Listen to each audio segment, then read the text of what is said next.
You've seen him around town, and he's always got his eye on you, is Milton Taylor, and he's a number one photographer that I've ever known.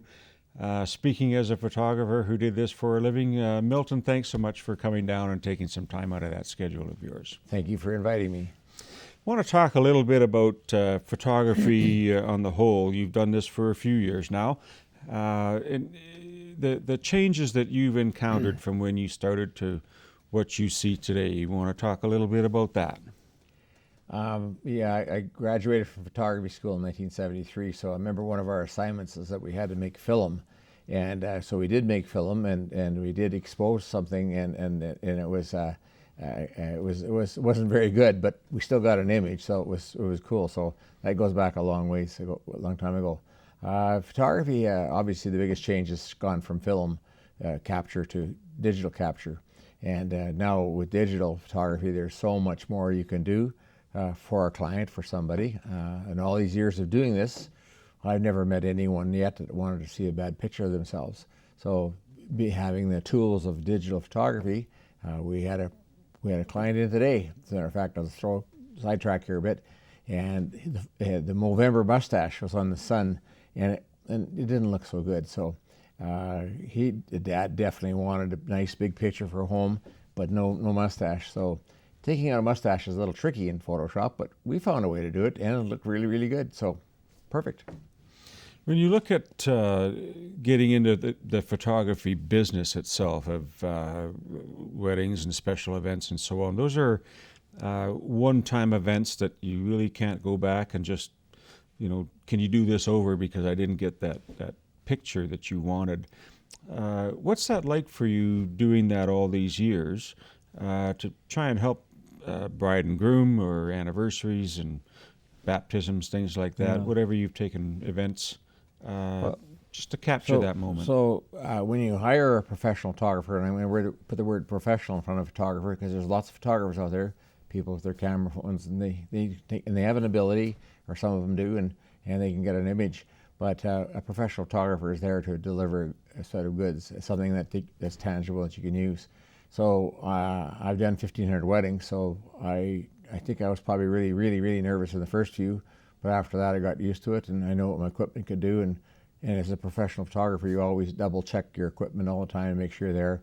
I traveled one day, my camera fell off my stand, on my handstand that I was holding, and back in the old days of Hasselblad at Knox United Church, and so I got there and I start whining and taking pictures, and all of a sudden it seizes, and so I says, hold it. I just went to go down the aisle. I got my other camera because I had another camera in the car, so I went and changed it all up and got it done. And of course I'm sweating like crazy because I'm nervous as hell, but hey, I didn't miss anything. And then they just put a small delay in it, so it was good. But always be prepared. So that's what a professional does. He's always prepared. He has some background in it. I went to photography school. There was a photography school in Saskatchewan as well at Regina at SciAst, but they decommissioned it because they didn't think it was appropriate or whatever. So unfortunately, it's bad because when you have someone that's been trained in photography, they understand what happens when you underexpose something, when you overexpose something, what happens when this is all technical stuff I'm talking about now. And so that's imperative to get a good image. If I don't expose it right, I'm not going to get a good print at the end. And I only want a good print at the end. I want the people that view this, that have hired me to do it, to be really, really pleased with what we're doing, because they're paying good money and they should get good service. You're a professional broadcaster. I expect you to do the best job you can. Absolutely. 100 and some shows, you said? Good for you. Good for you. I want to find out a little bit about, it was a 50-year award that you had for the Professional Photographers of Canada. Correct. Right? I graduated photography, like I said, in 73.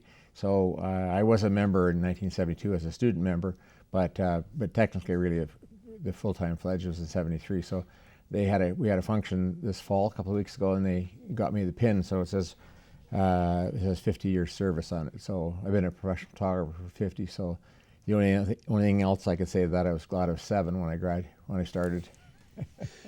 Can we name drop? Have you had any notable people in front of your lens that you've political figures or things like that, maybe in group settings that you've had to do? I photographed the mayor of Riversdale quite often. Yes. Yes, I photographed 3 prime ministers. 4 if you count John Diefenbaker, but he was deceased. It was his coffin I photographed. Yeah. But I've had 4. I'd have to say Pierre Trudeau was one of my favorite people because he's not a very tall man, and his teeth are perfectly capped and everything else. And when he shook my hand, he made me feel like I was the only person in the room, and it was very nice. I was very, very honored to meet him. Very honored to meet him. As my good friend Doug Richardson introduced me to him, so that was great. Really enjoyed that. I photographed the Queen when she was visiting. That's just part of what you do. You just definitely double check everything, make sure you have it right before you go out there, because you don't want to make a mistake on that one. Tell me, with some of the work that you've done, you've been very involved not only with photography as a profession, but as a dad and community-minded member. Some of the organizations that you belong to are... Well, sure. Yeah, I've been on numerous boards. I'm currently on 2 boards right now. I'm just coming to an end of a term at NSBA, North Saskatoon Business Association, and I'm the past chair, so I'm getting booted in March, so just in time for golf, hopefully. And I've also been on the board with Karen Chair for 15 years. And in fact, yesterday I was serving at St. Mary's School. We have a new mentor, which is Buckberger Berg and Partners, and St. Mary's was wonderful. It's a beautiful school. We used our traditions to serve a turkey dinner to the kids. 7,000. We do 6,000 meals, and so with a new community partner, I had to be there to make sure they were got everything rolling right. And a good mentor is always so good for the schools. So they help them in so many ways.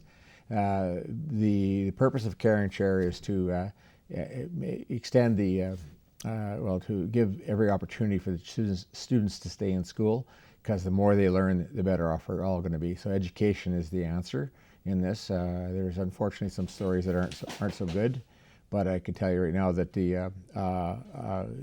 anything we can do to make it better is good. So our program offers all different things. We offer babysitting service in terms of taking a course, yoga, soccer, bowling. We used to do curling at one point in time, wrestling, and so on, cheerleading, so on and so forth. So giving the kids something to be proud of themselves. You mentioned over the years I've known you about mentoring younger photographers or people breaking into that business. Yeah. What is involved with that? Well, now that there's no schooling anymore, there's some night classes you can take, which is still anything you can learn in education yourself as you're going to become a photographer is really important, because there's lots of stuff out there that helps you along the way. Again, you want to quit making mistakes as quickly as possible so you can move forward, and not just do it in terms of it just being a professional photographer hanging up a shingle, but being as an amateur. There's some really good amateur photographers in Saskatchewan, Saskatoon.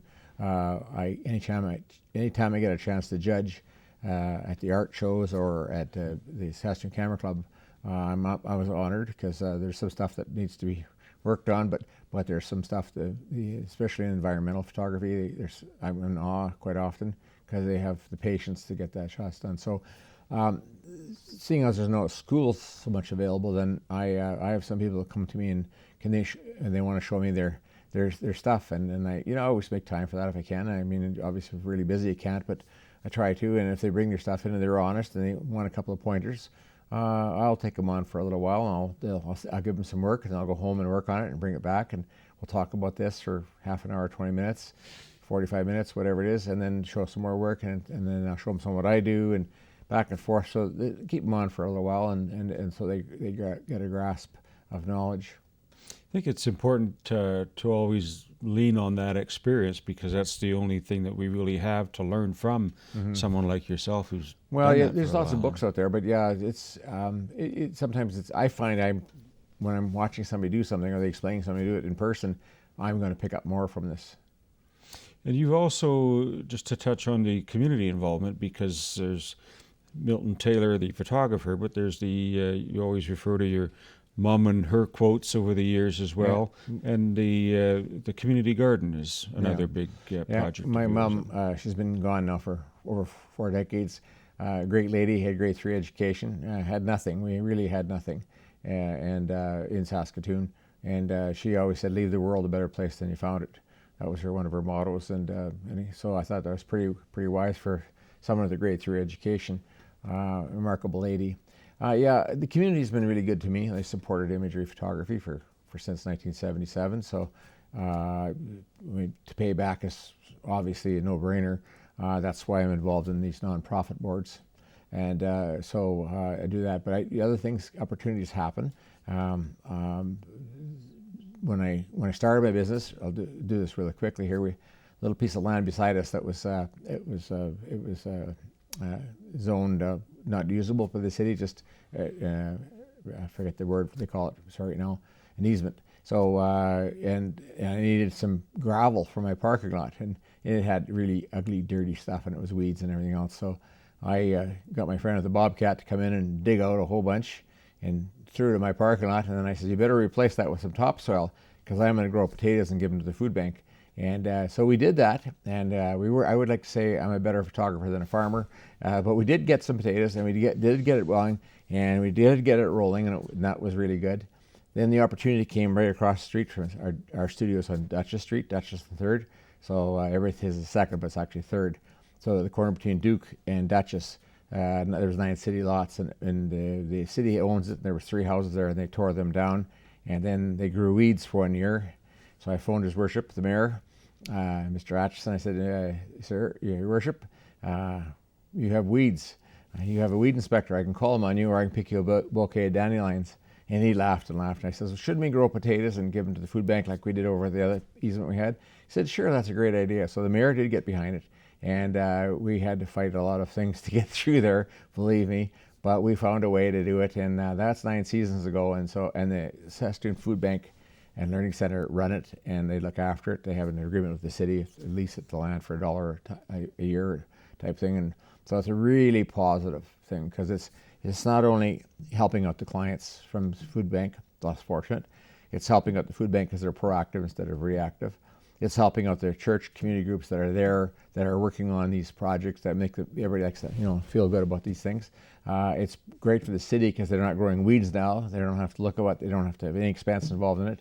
And the fifth win is that anyone drives down the road, sees it, and say, "Oh, is that ever nice?" So it's a positive story. And of course, we don't hear too many positive stories in the press that often. Only from you. And I want to thank you for your community involvement, the years of Thank you. business that you've been doing this and giving back to this great city. How would someone reach you if they wanted to get a hold of you? Well, I have imagery photography. It's on the corner of Duchess and 3rd, 308 Duchess. Our email is, our imageryphoto.ca is the website. That's the best way to do it, or 306-955-2200. And my motto is Treasure Life. Perfect. Thank you so much for taking that time, and look forward to seeing you out and about Uncle Milty. Thank you very much.